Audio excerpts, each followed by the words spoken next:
This is Saturday Morning Mysteries. And we're your hosts, Alexis and Grace. Hello, party people, and welcome back to another Saturday Morning Mysteries bonus content time. We are here with another Toon Tangent, which is just our excuse to talk about cartoons that we feel like talking about. And today we're going to be talking about a favorite cartoon. Basically, we've decided we're going to do kind of like a little mini series within our Toon Tangents in which we talk about kind of more recently released, what we consider kind of like adult animated shows. So yeah, maybe things that are just straight up for adults with the humor, the 11 o'clock on Adult Swim, even just on Adult Swim, Comedy Central, like that type of shit. Because we love cartoons in all shapes and forms and sizes. Yeah. So for all age, all age ranges. Exactly. So Alexis is going to start us off today. I don't know which one she's going to talk about at all, but with one of I assume her favorites, at least in a top 10-ish zone of favorites. I'll just pass it to you to tell me about it. So I'll just add to that brief introduction. First off, as Grace said, maybe like a top 10 sort of scenario. It was really hard to make a list of, what I consider to be my favorite recent ones. And also when we say recent, we just mean like newer than the shows that we cover on our main episodes. So not necessarily something that's come out in the last like 2 or 5 years. Coincidentally, some of the shows I'll be talking about in the series did come out within the last 2 or 5 years, but there's no like real time limit on, how new or how old the shows that we're going to talk about in this Toon Tangent series are. Just that they're not like the older classic animated tales that we're talking about in our main episodes. And I'll also say, if you're just, kind of stumbling upon our videos for the first time today, and you've not heard any of our main episodes or any of our other bonus content, go ahead. And if you like what we have to say, subscribe and comment and like this video. And then you'll also get notified of other videos of ours. Or if you're listening on a podcast platform, leave a review, follow us there, and catch up on our whole content library. We've got quite a few weeks worth of content that we've put up, and actually a couple months now worth. And so we're just adding to the table now with this nice little arc of our favorite adult animated shows. And so I will say, when Grace and I decided to do this little episode arc as well, we were like, there's going to be a high chance that we have crossover between our lists because we have very similar like taste and interest in like TV and particularly in adult animated shows. So I tried to pick some shows that I don't think Grace has watched that I still consider to be some of my favorites. And I will also add the caveat that, if you go through our library or if you've been sticking with us for a while, that we do Toon Tangents on other adult animated shows. And those typically would like be on our list, I'd say, like Futurama or Bob's Burgers would definitely fall on this list for both of us. But we've dedicated like full episodes, and we'll do future episodes probably about those shows specifically. So we're going to like talk about shows that we probably wouldn't cover on their own here today. So getting all of that out of the way. Yeah, just like kind of so people know like the ground rules of what we're doing for these next, like, I guess it'll be 6 or so episodes of Toon Tangents. So the first episode today's show episode, the first show I'm going to talk about today. It's actually a quite newer show that's only about 2 seasons in. And this show, and correct me, Grace, if you have seen it, but I think it'll be new to you. What is it? It's called Harley Quinn. I want to watch it so badly. So good. It is so good. Okay. So, and I'll preface it I've not seen it yet, though. Oh my God. I will preface it as well. I'm a huge comic book nerd. If you're familiar with this podcast, that's no secret. If you're new to the podcast, hello, I'm a huge comic book nerd, both Marvel and DC, Image, everything in between. I love comics. So for me, naturally, this show about a DC comic book character has to be somewhere near the top of my list. But I will say that even if you are not a big fan of the comic books, maybe you've only seen like some of the recent DC movies where Harley Quinn has popped up, you might like it. And even if you've not seen the movies, I think, if you're totally new to the DC universe, you would still enjoy this show. I will say that yeah. like I fall into that latter category of like, I don't know anything about comic books when it comes to like, I mean, separate from DC, but like Marvel movies. I've seen like 3 of that like world, and like I don't know, I just like don't know it at all. But this show looks so fucking good. Yeah, I've seen previews for. Oh my god, I'm just talk about it. Just is. Go ahead. So it's the so cast amazing. Seems amazing. The cast. Okay, and real quick, I've got to give a plug. We just recorded another episode where I plugged one of our biggest fans, my cousin Evan. He is the one who introduced me to this show. Good job, Evan. Shout out, good job, Evan. And at the end, I'll give another shout out to him about why this is one of my favorite shows. But let me talk about the show itself for a quick minute.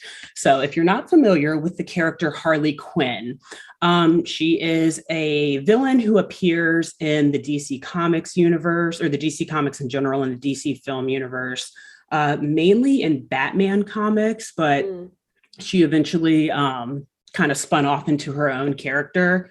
She first appeared actually in a Batman animated series. I can't remember which one, but it came out in 1992. So her first appearance was on TV in a cartoon, not actually in a comic. But the next year, they started putting her in the comics. Yeah. Okay. And her background as a character is that she actually started off just a normal human being for the most part. Like, she actually is kind of a genius. She's a psychologist or a psychiatrist. This is how she starts off. Yeah, so this is before she becomes a villain. So she actually is a star gymnast, an athlete, and a genius, very intelligent psychiatrist, psychotherapist, or something? Yeah, I think it's one of those. And she is hired by Arkham Asylum, who I've name dropped in some of our Darkwing Duck episodes, at least comparing some so she's like parts a of DW. Psychologist? She is, so she gets hired by Arkham. Psychologist. Not forensics, no. It's like after she like psychoanalyzes criminals after the fact to try to reform them, or just to like, understand why they did what they did, but not in the forensic sense, more so in like the medical sort of sense. Yeah.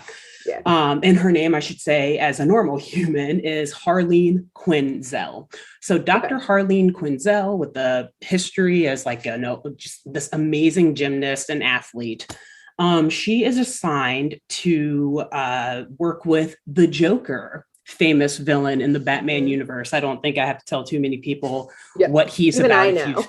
Okay, cool. That's the standard. If you don't know much about the Joker, drop it in the comments and maybe I'll like respond to your comment answering your questions about him. Today we're talking about Harley though. So she's assigned to the Joker, and through his manipulation and whatnot, she actually kind of falls in love with him. She becomes his sidekick. Well, let me back up. She falls in love with him, and he convinces her to actually jump into a vat of acid to prove, or like chemicals to prove her love for him. And in doing so, it kind of transforms her somewhat like it did for the Joker when the same thing essentially happened to him. Again, drop it in the comments if you're not familiar with this story. I'll explain it later. So it essentially, we'll get to it later. So the chemicals essentially cause Harleen Quinzel to really like scatter her brain. She becomes violent and erratic and starts to take on a lot of traits that are similar to the Joker. And she becomes like his crime fighting sidekick. And then, falls further in love with him. They become a couple, a criminal crime causing couple. Yeah. And like I said before, they're mostly seen as foes to Batman. So they are causing havoc throughout the city of Gotham.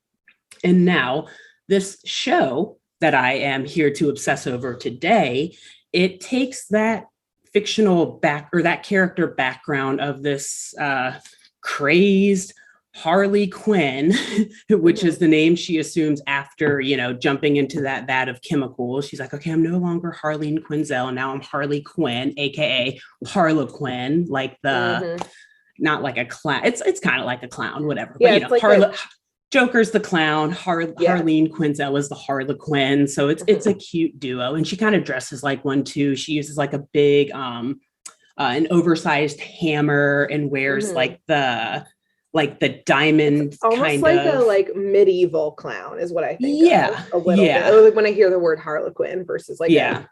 when we say modern day clown, it's not quite that. Yeah, they're definitely different. So yeah, that's like kind of the physical like costume design that they use for her. But this show, the reason I love it is because it essentially takes like all of the action and the adventure and the like exploits of the superhero fictional world and essentially like turns them into a sitcom, which is so funny. So this show, essentially, it's an animated superhero black comedy based on all of these DC comic characters, not just Harley Quinn, not just the Joker, not just Batman. It shows a whole host of characters from the comics and the movies and the TV shows. And it first premiered on HBO Max in 2019. So again, pretty new. It's only in its second season, but the third season is supposed to come out next year. Ooh. It was supposed to originally come out this year, but there's been no news on when it will be released. So I think people are like just saying, okay, we'll expect for a 2023 release. And I am like anxiously waiting. So what is the show about, like in particular? So it talks about Harley actually trying to position herself as a crime leader in Gotham after she actually breaks up with the Joker. So she realizes after all of these years of working with him that he actually is just very manipulative. He was really just using her. Yeah. And it's an extremely toxic and abusive relationship, which, side note, so many fans glorify the Joker and Harley's relationship. I was and it's about that. Yeah, maybe we'll talk about it at the end. It's super fucked up. Like it is not, it's the most toxic relationship probably like ever depicted. Yeah. In like a comic book or an animation. It's very, very bad. And unfortunately it takes her a few too many years to realize this. So she essentially emancipates herself, which is funny because if you've been watching the DC movies, then it's similar to the kind of the character arc that they're taking for her in those movies as well. Good. I'm glad that like in general, the like lore and story around her is like, it's 2022 and everyone's realized like this relationship should not be glorified. It's fucked up. Yeah. Even again, as not a person who knows anything about the comic books and comic book universe, know this even. Yeah, exactly. And it's because the Joker is like literally certifiably insane. So there's like no way that any relationship of his could be healthy. And then Harley Quinn is also like pretty fucked up too. So it just doesn't work. Great. But anyway, so in addition to the show, being about her trying to like find her independence, she also is like, well, if I'm going to take over the crime world of Gotham, then I've got to have a crew. So the show is also about her like bringing together this like ragtag team of Misfits supervillains that are like pulled from the DC comics. Wait, I love that. Some of which are like bigger-ish kind of names, like Clayface, for example, is one of them who's still, he's a pretty big villain, but like, he's not like Lex Luthor or like Darkseid or any of these like big ones who also all appear in the show, just not as like main characters. So yeah, she's like picking this Misfits crew of supervillains from around Gotham, creating her own crime-causing crew, and also like, so it's about really this, it's truly like an underdog story, like when you frame it that way. And it makes it even more of like it gives it even more of that sitcom-y vibe. Because a lot of the show is about this misfit crew trying to prove themselves to the Legion of Doom, which is like the big bad, like super villain entity of the DC comics. And just the shenanigans that they get into on their way to do this are so funny. Like I said, since it's a sitcom, it's really humanizing these horribly, terribly evil characters. Like, I don't know, something about watching a group of like the Penguin and like Two-Face and Bane at a bat mitzvah is just hilarious to me. Yeah, it's like that kind of humor. And so I guess if I could give like 3 reasons why I really love the show, besides the fact that I just obviously like, I really like these comics and I like the way that they tie in all of these different comic book characters. I would definitely say it's the humor, the character development, and the overall storytelling. So I'll go in reverse for that. So first with the storytelling, it's not really like episodic, like each episode lives in its own world. It tells a larger story. Like the 2 seasons are connected in a story, and each season in its own, like each episode builds on the last to paint a larger picture of this adventure or the misadventures of Harley Quinn. And in doing that, it's interesting because, like I said, they're putting these supervillains or these evil characters in humanized, like more sitcom-y form.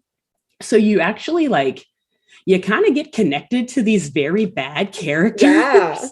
I love that, like morally gray type of thing. Very morally gray. They've killed someone, but he got his nephew a really good present at his bar mitzvah. For example, one of the main characters in the show is Poison Ivy, aka Pamela Isley. She is Harley's best friend. And she considers herself a bit of an eco-terrorist. So, one evening, her and Harley decide to hang out, and their way of hanging out is by literally dumping executives of like some large oil or energy company into a polluted, like toxic waste dump that they created. And they're just like sitting on these docks chatting, having like a nice girl on girl, like one-to-one convo while like Ivy's like using vines to dump. Yeah. And they're just like having such a good time. So it's like that kind of stuff where they're doing these horrible things, but like in sitcom-y fashion, which makes black comedy so hilarious. And so then the second reason I said was the character development, which goes right along with the storytelling.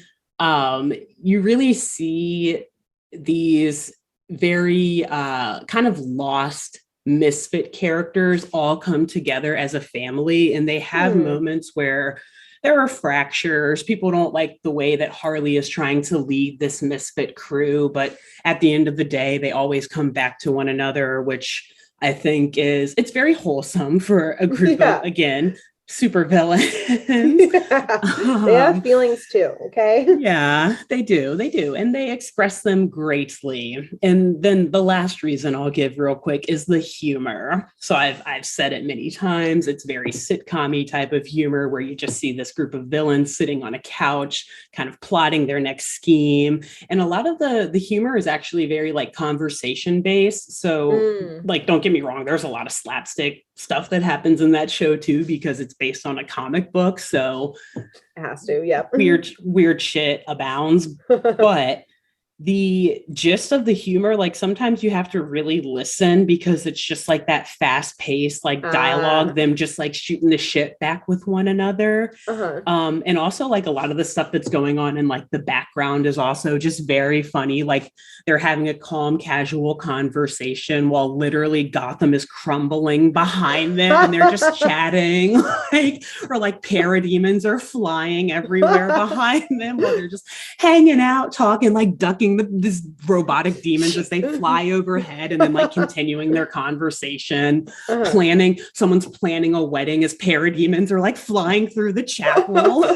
The wedding planner gets carried away and she like calls the bride like, so I was thinking we could do flowers this way, and you like see her in the air being carried away by demons. So it's like the people in Gotham are so used to just this absolute chaos all of the time, and it is so funny the way that they turn like these comic book stories into a sitcom, an animated sitcom. And so I guess I'll just wrap it up by saying,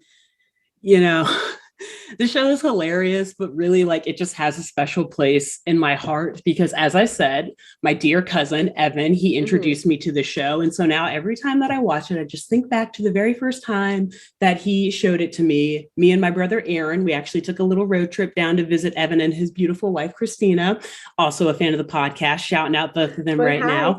Hi. And we just stayed up late one night chilling at their apartment and just like kept Harley Quinn rolling because because Evan hyped it up to me that day as we were like touring around their area.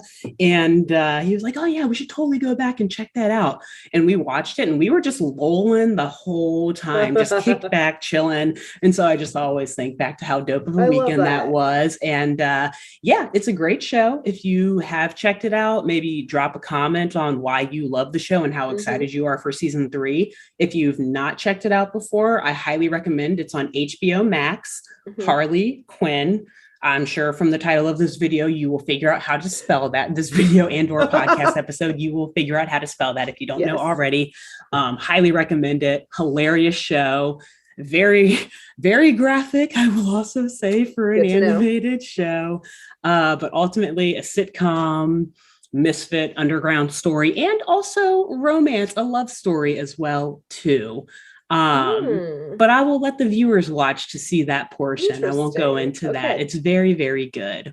So that's definitely one of my favorite recent shows. Adult animated or otherwise, I think, to come out. Yeah, I need to up it on get my shit together and watch game, because it's been on my list for a while. I've seen a lot of stuff on the interwebs about it. So this just convinced me even more. Maybe we'll have a follow-up of my reactions. Yeah.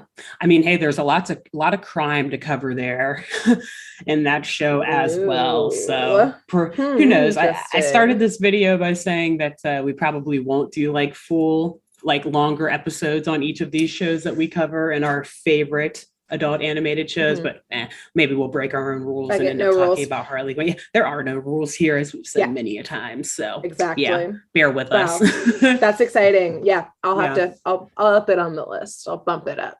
Yeah, it's good. I think each season has like maybe 12 or 13 episodes, and they're like 20 something minutes long. So easy binge. Or maybe just like check out a few of them, see if you like it. So some episodes I'm definitely like cheesing and geeking the entire way through. And then other episodes, it's like there are moments that are certainly a lot funnier than others. But it's actually super satirical too. And I think you would like it. I think you'd like it for sure. Yeah. All right.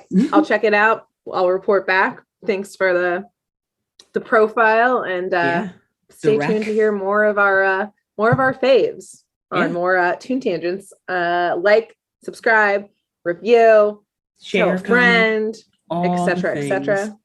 And we'll see you soon. Bye. Bye.